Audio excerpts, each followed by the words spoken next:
Доброго ранку! Усім салют! Рады вітаць вас у нашым дабраранку! Мы прыгатавалі для вас усё самае-самае. Цікавыя факты, вясёлыя мультики і невялічкі сюрприз.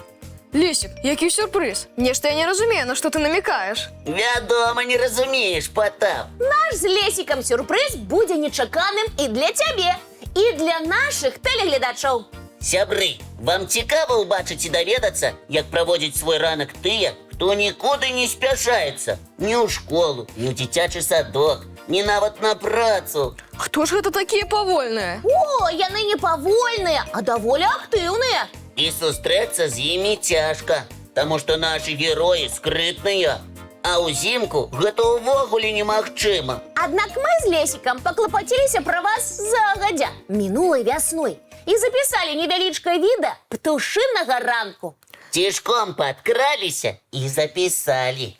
Як цікаво. Так показывайте хутчэй, что вы там наздымали.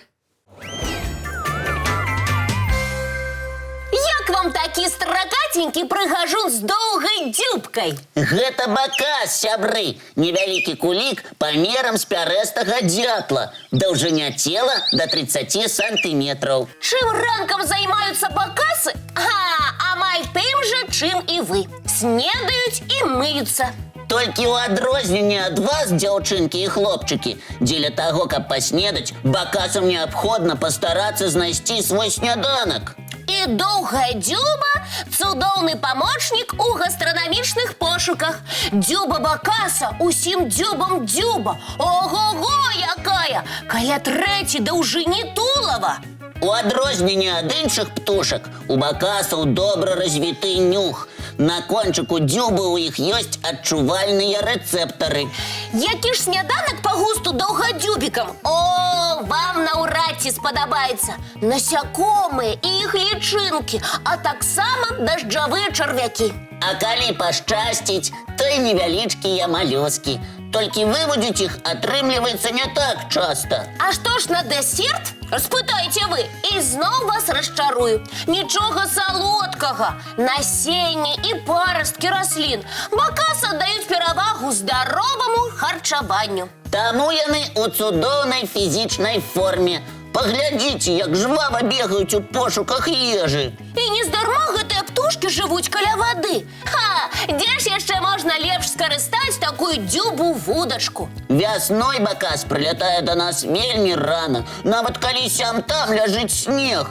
А ў выры, у цёплыя краіны, адлятае ў жніўні-верасні. Калі вам пашанцуе сустрэць бакаса ў дзікай прыродзе, лічыце сябе шчасліўчыкамі, бо гэтыя даўгадзюбікі не любяць паказвацца.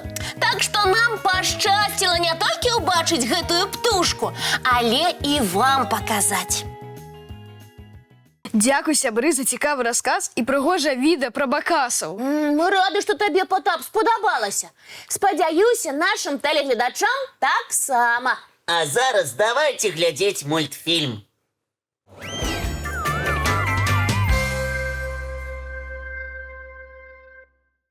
Кася, а ты калі-небудзь марыла стаць матыльком? Ці птушечкой. Так я вам і прызналася, кім марыла стаць. Не скажу. І з маленькага асляня смяяцца не дазволю. Ён такі мілы. Згодны. Аслы – прыязныя жывёлы. Аднак часам бываюць надзвычай упартымі. Лесік, хоценька падзяліся з намі цікавымі фактамі пра гэтых жывёл. Чалавек прыручыў асла значна раней, чым каня. Больш за 3000 гадоў да нашай эры ў Егіпце ці Месапатаміі. У тыя даўнія часы людзі выявілі, што вослікі – цудоўныя памочнікі, якія носяць цяжкія грузы на сваёй спіне. Асёл здольны несці на сваёй спіне паклажу, якая важыць амаль столькі, колькі ён сам. Выглядае вослік, на мой погляд, вельмі міла. У яго доўгія вушы, як у нас з Лесікам. Ну, не зусім такія, а крыху меншыя. Ён цудоўна чуе на вялікай адлегласці. А яшчэ вушы дапамагаюць яму ахалоджвацца ў спёку. Але ўсім вядома пра складаны характар гэтай жывёлы. Часам ён становіцца упартым. Бывае, хаця і не часта. Калі вослік адчуе, што яму не хочацца ісці далей, Ён нечакана спыніцца і будзе стаяць, пакуль не пажадае ізноў крочыць. Ну і упарты асёл. Кажуць, людзі усміхаюцца, бо ведаюць, што ў кожнай жывёлы свае асаблівасці. А яшчэ вослікі ўмеюць гучна крычаць. Праўда, іх крык можна пачуць на вялізнай адлегласці. Толькі не палохайцеся, сябры. Яны крычаць не дзеля таго, каб напалохаць. Не, проста так яны размаўляюць. Вослікі вельмі разумныя жывёлы. Іх можна навучыць розным трукам, калі падыходзіць з цярплівасцю, клопатам і любоўю. Вось такія яны, шэрыя вослікі, добрыя і верныя сябры. А зараз я прапаную зрабіць паўзу і паглядзець мультфільм.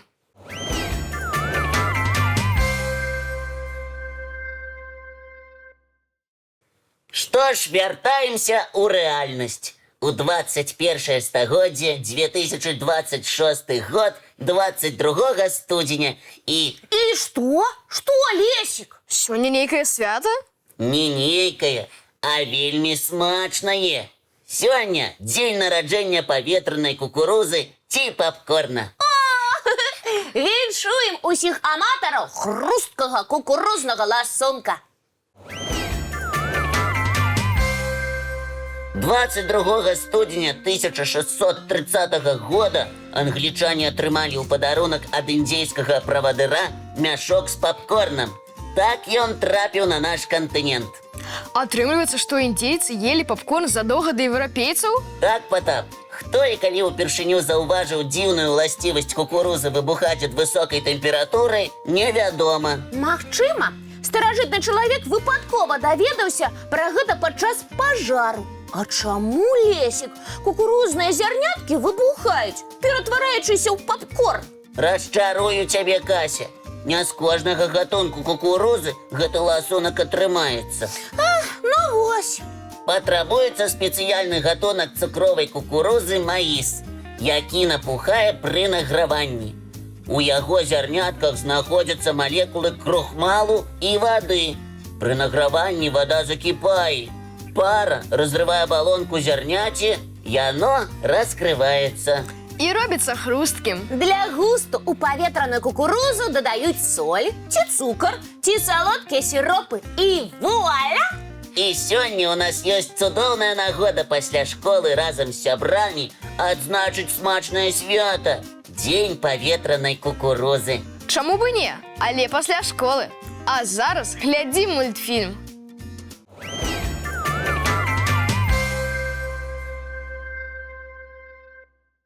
Ай, цягнічкі ніколі не стаяць на месцы. Мы з вамі таксама адправімся ў падарожжа. Калі, Лесік? Зараз жа! О, я за. А куды? У найбуйнейшы ў свеце горад размешчаны за паўночным палярным кругам. Мурманск.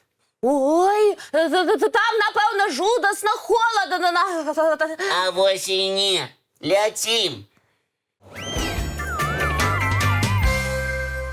Дзякуючы цёплай паўночна-атлантычнай плыні, Мурманск – незамярзальны порт.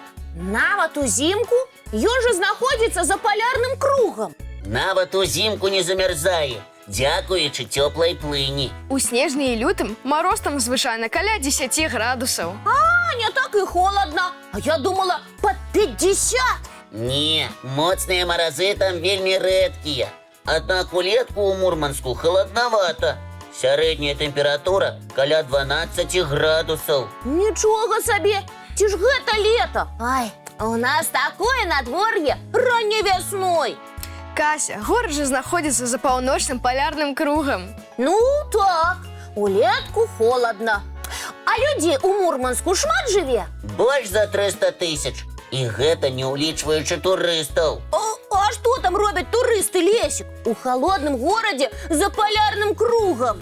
Любуюцца палярным зяннем. Так, яно там фантастычнае, неверагоднай прыгажосці. Ой, я б таксама хацеў на свае вочы ўбачыць паўночнае зянне. А яшчэ адчуць атмасферу запалярнага горада.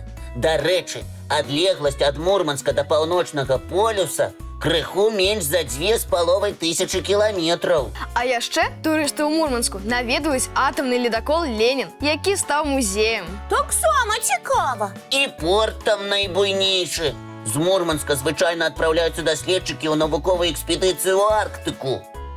А зараз вяртаемся ў студыю. Дзякуй, Лесік, за цікавае віртуальнае падарожжа ў Мурманск. Горад, які знаходзіцца за палярным кругам. Рады, што вам спадабалася. А зараз давайце глядзець мультфільм.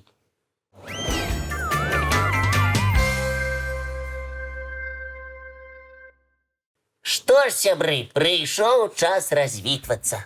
Цудоўнага вам дня, дзяўчынкі і хлопчыкі. Вясёлага і шчаслівага. А мы сустрэнемся з вамі зранку У нашым добраранку! Ой.